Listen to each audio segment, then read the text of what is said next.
मतलब है बहुत रेलेवेंट बात की आपने, क्योंकि आपने खुद प्रोग्राम किए हुए हैं। उस वक्त इंटरेस्ट रेट क्या था और अभी इंटरेस्ट रेट क्या है, दिस अ मार्क डिफरेंस, है लॉट ऑफ अ डिफरेंस। उसके बाद ये हो रहा है, बड़ा वैलिड पॉइंट है आपने रेज किया है। मालिक साहब, ये तो चीज़ें आपने कहा ना, जिससे स्टेट रन ऑर्गेनाइजेशंस की आपने बात की, फिर फैंसी प्रेजेंटेशन की बात की कि if I am the one running, तो एडवाइज़र रखना मेरे दायरा इख्तियार में है। जो स्पेशल असिस्टेंट होते हैं मैं रख सकता हूँ। तो फिर तो बक स्टॉप समवेयर, जो ऊपर है जिसके फैसले हैं, ये उसी की गलती है ना फिर।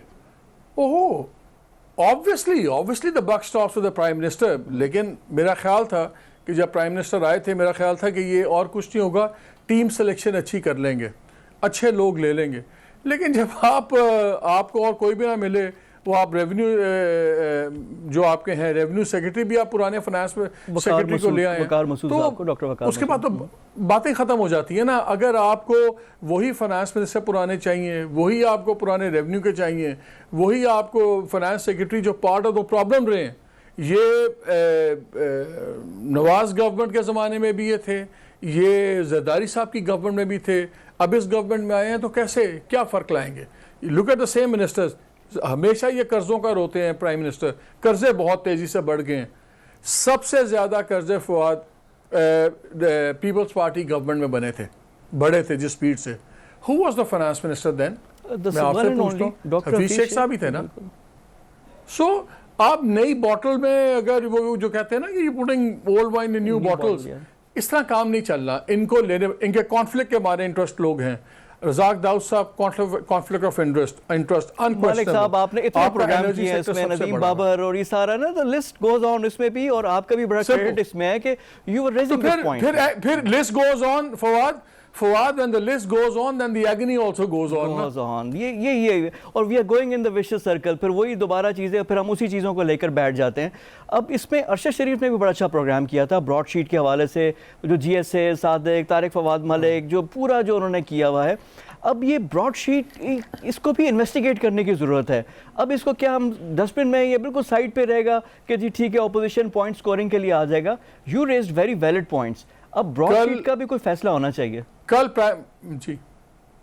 प्राइम मिनिस्टर, एक इंटरव्यू में प्राइम मिनिस्टर ने कहा कि जी हमने ब्रॉडशीट को अब फॉर्मली कहना है कि हमें पूरी डिटेल्स दें। बिल्कुल डिटेल्स लेनी चाहिए। आपको ये भी करना चाहिए इन्वेस्टिगेट कि ब्रॉडशीट कहाँ से शुरू हुई, कहाँ से आई, किस तरह। अब सडनली जो इस वक्त मुसावी साहब हैं, वो लगता है वो फरिश्ते ही हैं, वो जजमेंट्स पास कर रहे हैं, ये भी चोर है, ये भी चोर है, फलाना भी चोर है, नैब भी चोर है, मैं भी चोर हूँ, आप भी चोर हैं। वो बीच में धुले धुलाए हैं। और सर हमसे 3 करोड़ डॉलर भी ले गए हैं, हमसे पैसे भी ले गए, केस भी जीत गए, और मैं बातें भी सुना रहे हैं। वो ठीक है, उन्होंने वो टॉपिक बनाई और वो कह रहे हैं अच्छा जी आप मुझे दोबारा कर लेंगे तो मैं और भी आपको पैसे ला दूंगा। यार इस तरह की बड़ी डील्स आती हैं। वो आप, I was doing a programme on this, आप जाएं, आपको इनकी वेब पे कोई प्रेजेंस नहीं मिलेगी। इनका कोई अपना वेब पेज नहीं है, इनका कोई अपना फेसबुक नहीं है, इनकी कंपनी का कोई आपको डिटेल नहीं मिलती। देखें, क्रोल कंपनी है, डिलॉयट वाले हैं, ये बहुत बड़ी कंपनीज हैं जो ये एसेट्स वगैरह में करते हैं। मैंने इनका इंटरव्यू किया तो मुझे कहते हैं कि एक्चुअली हम बड़ा लो की रखते हैं, क्योंकि हमने गवर्नमेंट्स के साथ और बड़े स्ट्रॉन्ग लोगों के साथ हमने ये चीज़ें करनी होती हैं।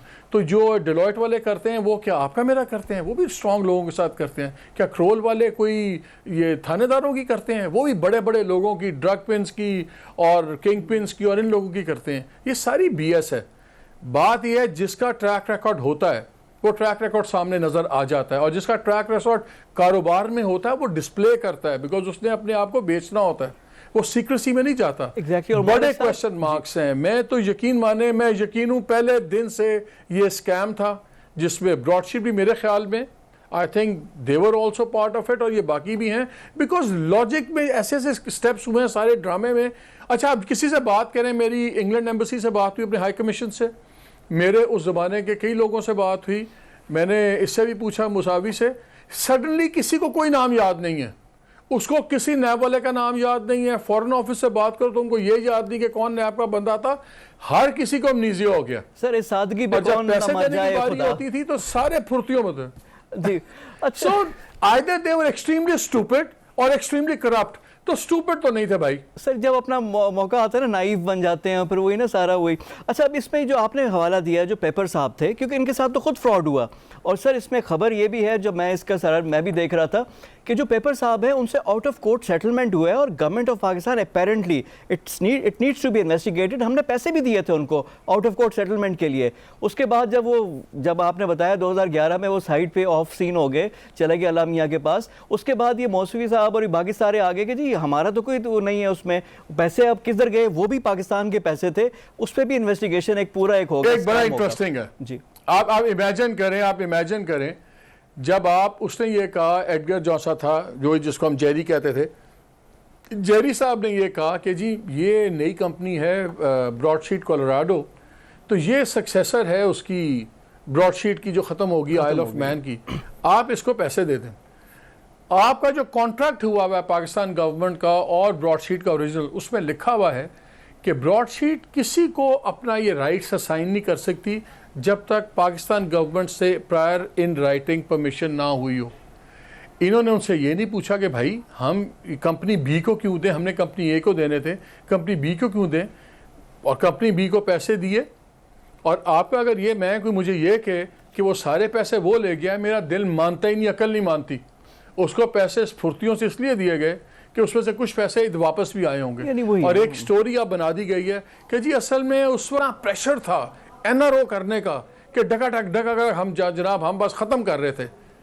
कोई बंदा अपनी गर्दन नहीं कटवाता जब तक उसका इंसेंटिव ना हो।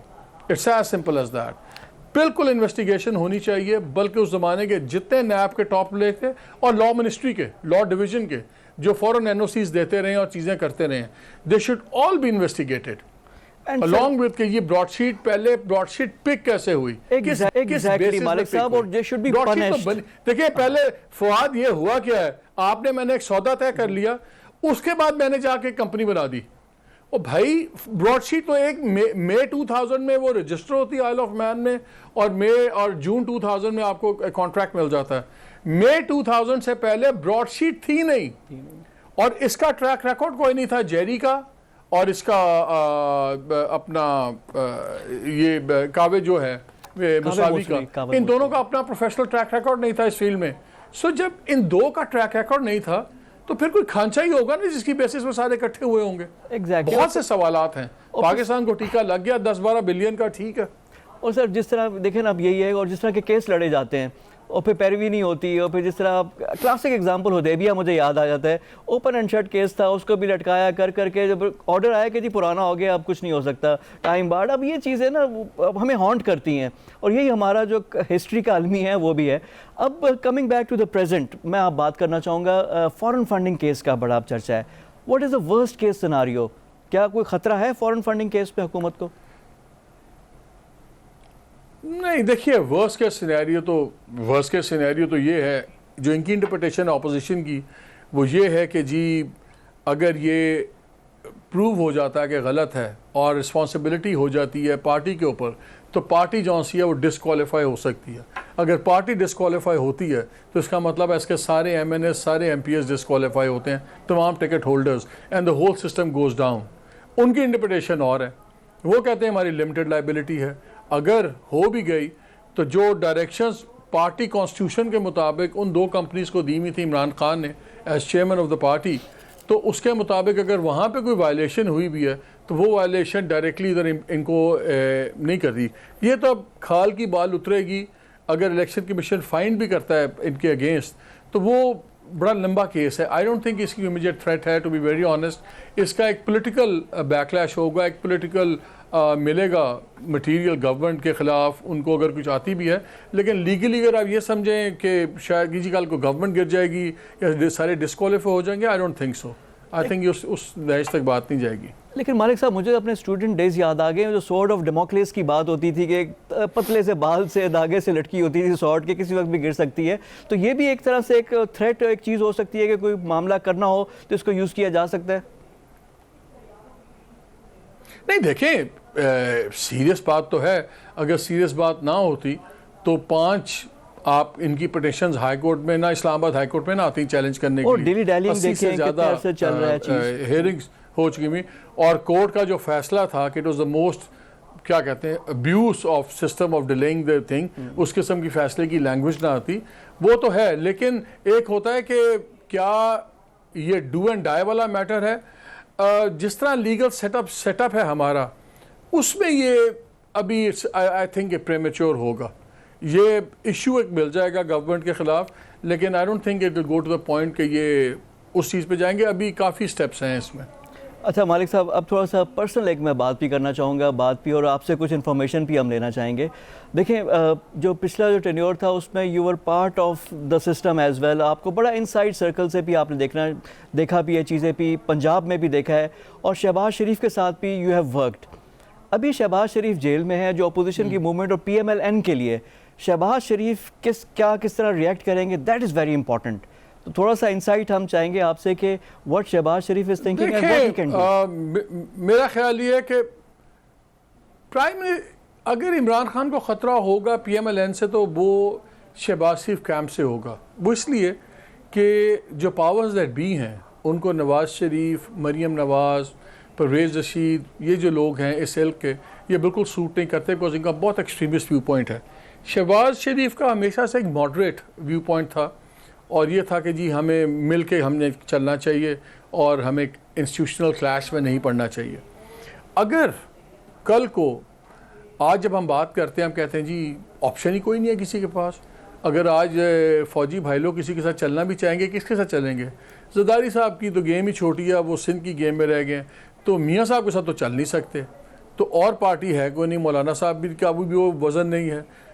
गेम तो PMLN की है, तो PMLN में किसके साथ चल सकते हैं? मॉडरेट के साथ चल सकते हैं। अच्छा, लेकिन ये तो शहबाज शरीफ बिल्कुल खामोश है, ये कोई प्लानिंग है सर?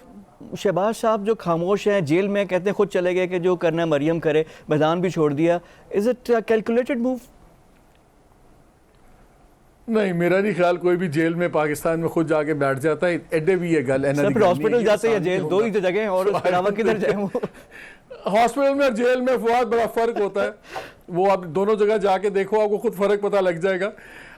देखें, इस वक्त नवाज शरीफ जो से है ना, वो ही डोमिनेंट हैं, उन्हीं की बात चलती है। अगर कोई मुझे ये कहेगा कि जी शहबाज शरीफ चैलेंज करेंगे नवाज शरीफ को, कभी नहीं करेंगे। इनका वो पैकिंग ऑर्डर में वो इतना ज़्यादा साइकोलॉजिकली उनके नीचे हैं कि आप जो मर्जी कर लें। तो सर मरियम क्यों नहीं करती? अगर ये शहबाज करते हैं नवाज के लिए, तो मरियम शहबाज के लिए क्यों नहीं करती? अगर इतना ही साइकोलॉजिकल और इतना ही खानदान की रवायत है, तो आगे भी होनी चाहिए ना। बिकॉज मरियम का अपना टेम्परामेंट है। देखें, ख़ानदानों में डिफरेंसेस हैं, एब्सोल्युटली कोई इसमें शक नहीं है। एक हर फैमिली में होता है ना फर्स्ट अमंग इक्वल्स। शरीफ ख़ानदान में नवाज शरीफ का ख़ानदान अपने आप को फर्स्ट अमंग इक्वल समझता है, और वो समझते हैं कि जी मियाँ साहब के बाद जो मेंटल ऑफ पावर है वो उनकी बच्ची को जाना चाहिए। बेटे तो उनके इसमें एक्टिव हैं नहीं, मरियम ही हैं। शी बिलीव्स कि वो ही अनॉइंटेड एयर है, उसी के पास जाना चाहिए। शहबाज शरीफ कभी अपने भाई के सामने नहीं खड़े होंगे जब तक नवाज शरीफ जिंदा है। मैं आपको बिला कैसे कहते हैं ना, without the slightest fair of इसके फॉलिंग ऑन माई फेस, कह सकता हूँ कि नवाज शरीफ की ज़िंदगी में शहबाज शरीफ कभी नहीं बोलेंगे। अगर वो ना होते तो शायद शहबाज शरीफ फिर अपना एक्सर्ट करते। उनके होते हुए जो नवाज शरीफ का लफ्ज़ है वो ही चलेगा PMLN में। तीसरा बंदा कोई खड़ा हो जाए तो हो जाए, शहबाज शरीफ नवाज शरीफ के आगे खड़ा नहीं होगा। ये मैं आपको अपने एक्सपीरियंस से बता सकता हूँ। और सर ये इंसाइट है, और इसी पे